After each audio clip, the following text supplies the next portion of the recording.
નમસ્કાર મિત્રો આજની વિડીયોમાં વાત કરીશું દેશ અને દુનિયાના સુપરફાસ્ટ સમાચારની। સૌપ્રથમ વાત કરીએ તો બજેટના કેટલાક મહત્વના મુદ્દા। રિફોર્મ, પરફોર્મ, ટ્રાન્સફોર્મ પર સંપૂર્ણ ફોકસ। આગામી 5 વર્ષમાં ગરીબો માટે 2 કરોડ ઘર બનાવાશે। MSME માટે બિઝનેસ સરળ કરવા પર કામ થશે। રૂફટોપ સોલર પ્લાન્ટ હેઠળ 1 કરોડ ઘરોને 300 યુનિટ ફ્રી વીજળી અપાશે। આંગણવાડી સેન્ટરોને અપગ્રેડ કરાશે। આશા વર્કર્સને આયુષ્યમાન યોજનાનો લાભ મળશે। રાજ્યોને 75,000 કરોડની લોન વ્યાજ મુક્ત અપાશે। ઈ વ્હીકલ ઇકોસિસ્ટમને મજબૂત કરાશે।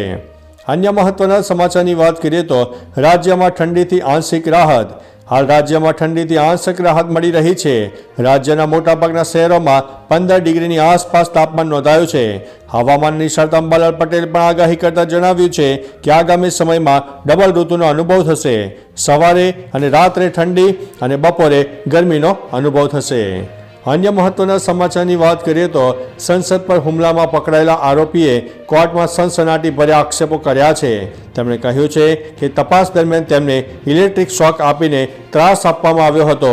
તેને રાજદ્રોહ અધિનિયમ હેઠળ ગુનાઓ કબૂલ કરવાની ફરજ પાડવામાં આવી હતી।